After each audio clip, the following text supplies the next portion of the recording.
Ngayon, kung lahat pala tayo honest, o marami pala tayo sa atin ay honest, why is the Philippines often, or if not all the time, why is the Philippines always ranked as one of the most corrupt countries in the whole world? Yan, sagutin niyo ako niyan. Nagpapakalinis kayo? Aba kung malinis pala ang mga opisyalis natin at malinis pala sa buong bansa, eh bakit palagi tayong nililista ng Transparency International as one of the most corrupt countries in the world? Magtitinginan tayo? Sino kaya dito? Yan ang unang punto ko.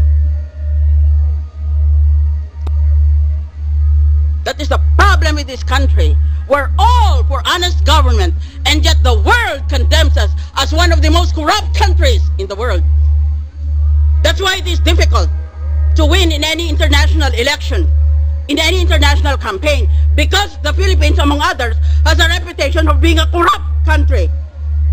Isip ng iba, kung corrupt ang bayan na yan, walang matinong lalabas dyan. Walang matinong ibubunga yan.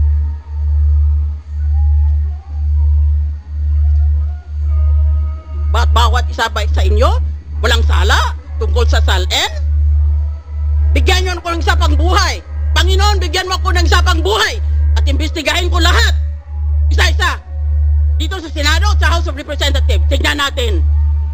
Pati sarili ko, imbestigahin ko. Order, please. Ang daming loopholes ng SALN na yan. Ba't hindi kayo umimik noon? Ba't ngayon bigla na lang kayong so exercised about a loophole? Well, if that is the case, then let us all just put our assets in dollars and know the purpose of the SALN will be perverted or corrupted. That is true. But what about all the other loopholes? Bakit ngayon lang kayo nagalit tungkol sa loophole na yan? Bakit doon pa? Dahil yung iba sa atin, dinagamit yung mismong loopholes na yon. Hindi lang sila ma-impeach. Ngayon, kung lahat pala tayo honest, o marami pala tayo sa atin ay honest, why is the Philippines often, or if not all the time, why is the Philippines always ranked as one of the most corrupt countries in the whole world? Yan, sagutin niyo ako niyan. Nagpapakalinis kayo? Aba kung malinis pala ang mga opisyalis natin at malinis pala sa buong bansa, eh bakit palagi tayong nililista ng Transparency International as one of the most corrupt countries in the world? Magtitinginan tayo? Sino kaya dito? Yan ang unang punto ko. That is the problem with this country. We're all for honest government, and yet the world condemns us as one of the most corrupt countries in the world. That's why it is difficult to win in any international election, in any international campaign, because the Philippines, among others, has a reputation of being a corrupt country. Isip ng iba, kung corrupt ang bayan na yan, walang matinong lalabas dyan. Walang matinong ibubunga yan.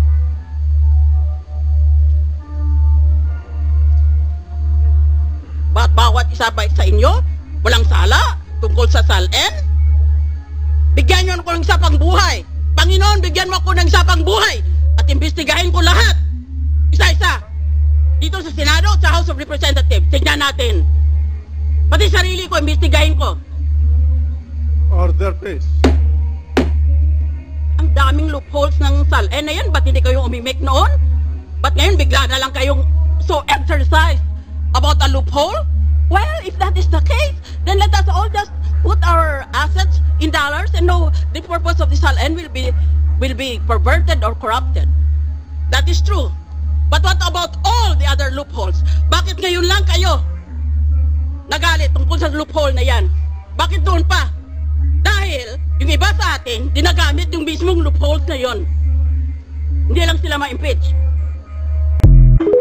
Ngayon, kung lahat pala tayo honest, o marami pala tayo sa atin ay honest, why is the Philippines often, or if not all the time, why is the Philippines always ranked as one of the most corrupt countries in the whole world? Yan, sagutin niyo ako niyan. Nagpapakalinis kayo? Aba kung malinis pala ang mga opisyalis natin at malinis pala sa buong bansa, eh bakit palagi tayong nililista ng Transparency International as one of the most corrupt countries in the world? Magtitinginan tayo? Sino kaya dito? Yan ang unang punto ko. That is the problem with this country. We're all for honest government, and yet the world condemns us as one of the most corrupt countries in the world. That's why it is difficult to win in any international election, in any international campaign, because the Philippines, among others, has a reputation of being a corrupt country. Isip ng iba, kung corrupt ang bayan na yan, walang matinong lalabas dyan. Walang matinong ibubunga yan.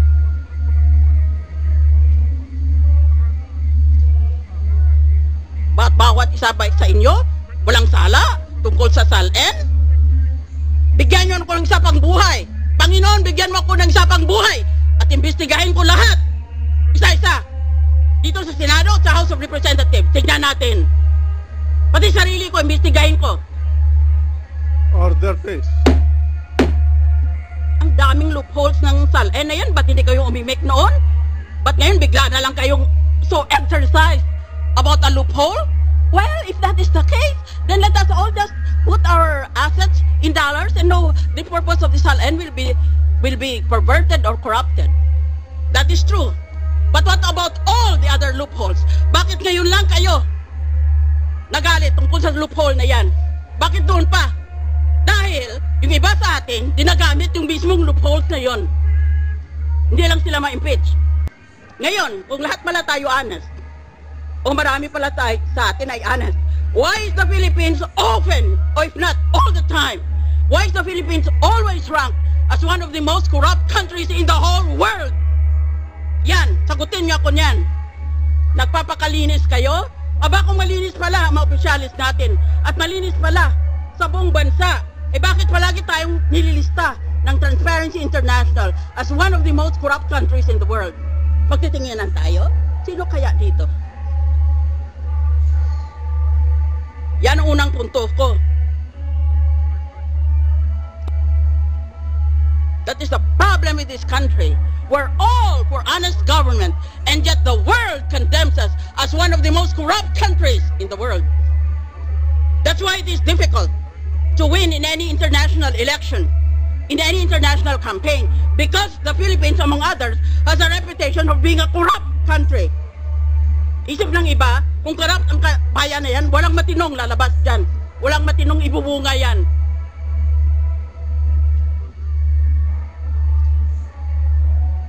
Bawat isa ba sa inyo, walang sala tungkol sa SALN? Bigyan nyo ako ng isa pang buhay. Panginoon, bigyan mo ako ng isa pang buhay at imbestigahin ko lahat. Isa-isa. Dito sa Senado at sa House of Representatives, tignan natin. Pati sarili ko, imbestigahin ko. Order, please.